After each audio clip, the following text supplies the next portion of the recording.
السلام عليكم ورحمة الله وبركاته. اليوم نستكمل حل تمارين 5 لطلاب السنة الثانية ثانوي في باب النهايات. أول سؤال يقول: اليوم ناقش النهايات التالية عندما تؤول إلى ما لا نهاية دوام النهايات. قال لي نهى الأولى. السؤال الأول الإكزامبل الأول: نهى س تؤول إلى سالب ما لا نهاية عند 5 س زائد 1 على س تربيع زائد 1.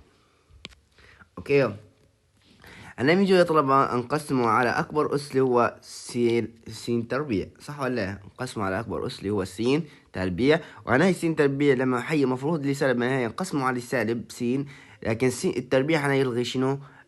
يلغي السالب، تمام ولا لا؟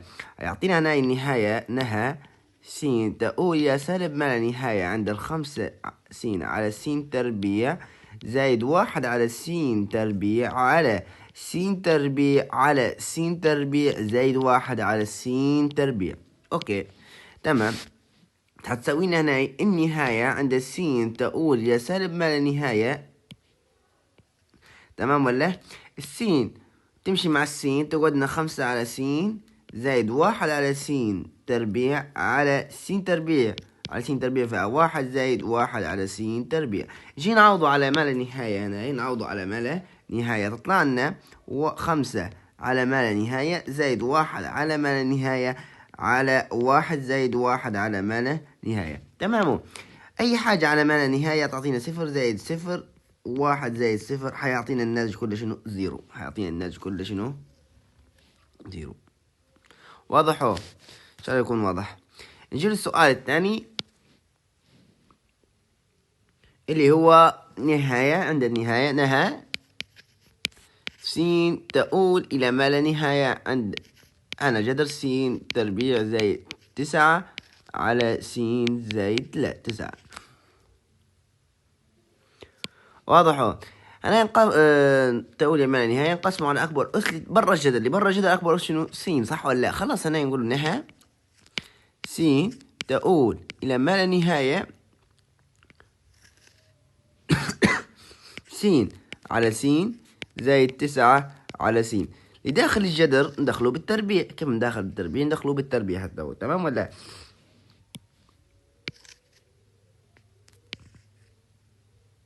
ندخله بالتربيع. س تربيع على س تربيع زائد 9 على س تربيع. أنا فيها 1 على 9 على ما لا نهاية فيها 0 جاي 0 على 1 زائد 0 اللي هي جذر الواحد على 1 اللي هو فيها قديش؟ 1. قديش يا طلبة؟ 1. نجي للإكزامبل الثاني اللي هو نهى س تؤول إلى ما لا نهاية عند شنو بتكون؟ س تربيع زائد 1 زائد س.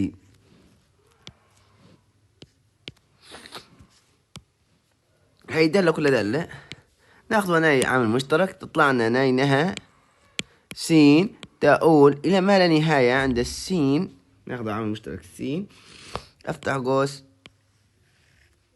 1 زائد 1 على س تربيع زائد 1. عوض عليها ما لا نهاية مباشرة، هيطلع لنا شنو يا طلبة؟ 1 زائد 1 على ما لا نهاية زائد ما لا نهاية مضروبة في شنو كلها؟ في السين ما لا نهاية. حاطينا شنو؟ ما لا نهاية. حاطينا شنو؟ ما لا نهاية. هذه السين هاي، هذه قيمة السين هاي لأنها واضحة. نجي للسؤال الثاني. قال نهى س تؤول إلى سالب ما لا نهاية إلى سالب ما لا نهاية عند الجذر أنا س تربيع زائد 9 على س زائد 9. إذا هنا س زائد 9 هنا تؤول إلى سالب ما لا نهاية نقسمه على شنو؟ سالب س. أوكي كما قلنا احنا التربيع شنو يلغي الجذر. نقول هنا س تربيع على س تربيع زائد 1 على س تربيع لأن تحت جذر على س على سالب س زائد 9 على سالب س. يطلع لنا 1 زائد 0 على سالب 1 زائد 0. هذا تحت الجذر هيطلع لنا جذر 1 على -1 هيطلع لنا -1 الناتج الأخير. إن شاء الله واضح يا طلبة دي، مفيش أي إشكالية.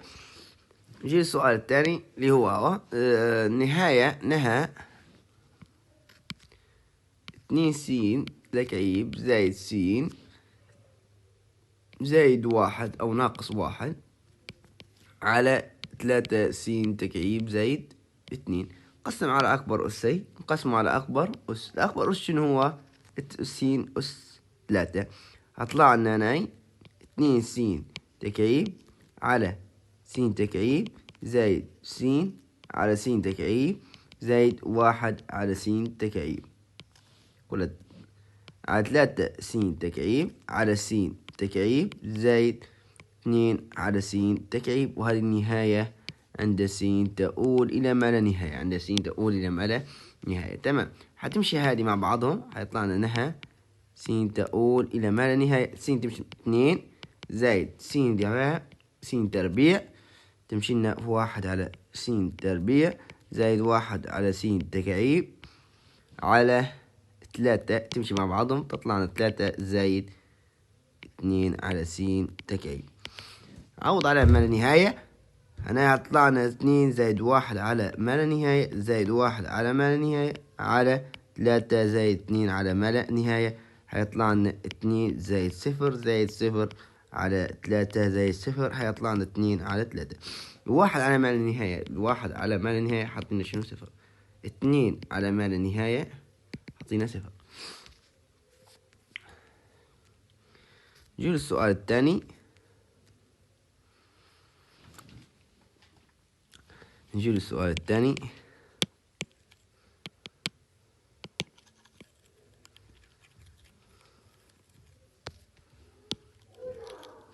نجي للسؤال الثاني، نفس السؤال واو نفس الأول. نجي للسؤال الثاني اللي هو نهى س تؤول إلى ما لا نهاية عند شنو تكون؟ 4 س تكعيب ناقص 3 س تربيع على جذر تحت جذر قديش؟ س 6 زائد 2 س. لاحظ يا طلبة جذرين تربيعين معناتها ناخذ أكبر أس أحسن لأن س أس 6. نقولوا النهاية عند السين تؤول إلى ما لا نهاية ونقسمه على أكبر أس اللي هو شنو؟ س أس 6. خلاص طلعنا 4 س تكعيب على س أس 6 ناقص 3 س تربيع على س أس 6 على س أس 6 على س أس 6 زائد 2 س على س أس 6. كل هذا تحت شو بيكون؟ تحت الجذر. هذا شو بيكون؟ كله تحت الجذر. تمام، نجي لهنا نقولوا النهاية عند س تؤول إلى ما لا نهاية عند شو بتكون؟ هاي ركز معي زين، هاي شو بتكون هنا؟ هاي يختصروا 4 على س أس تكعيب، هذه مشت مع هذه فيها 3 قعدت. تمام، ناقص 3 على س أس 4 ونفع 1 زائد 2 على س أس 5. عوض على ما النهاية هطلع لنا شنو يا طلبة؟ هطلع لنا 4 على ما لا نهاية زائد 3 على ما لا نهاية كلها تحت الجذر 1 زائد 2 على ما لا نهاية كلها تحت الجذر. هيطلع لنا قديش؟ 0 زائد 0 تحت الجذر على 1 زائد 0 كلها تحت الجذر. هيطلع لنا كلها شنو؟ 0. هيطلع الناتج كلها شنو؟ 0. اوكي،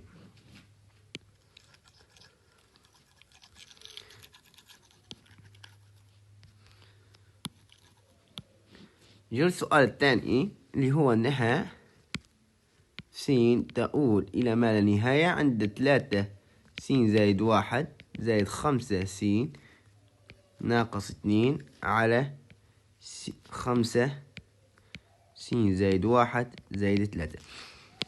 طبعا أي توا زمان ناخذه في حالة الأساسات متشابهة نضرب، صح ولا؟ معناتها نفس هي نهى س تؤول إلى ما لا نهاية عند 3 س مضروبة في 3 أس 1، صح ولا؟ زائد 5 س ناقص 2 على 5 س زائد مضروبة في شنو؟ أنا بدناش معناتها ضرب على 5 مضروبة في 1 أس 1 زائد 3 زائد 3. تو نقسموا على أكبر أس. شنو أكبر أس؟ 5 أس س. لأن لو فرضنا مثلا لو فرضنا س مثلا ب2، 5 أس 2 تطلع لنا 25، و3 أس 2 تطلع لنا 9. أين أكبر؟ 25 ولا 9؟ 25. تمام. معناتها ناخذ 5 أس س تقسيم 5 أس س.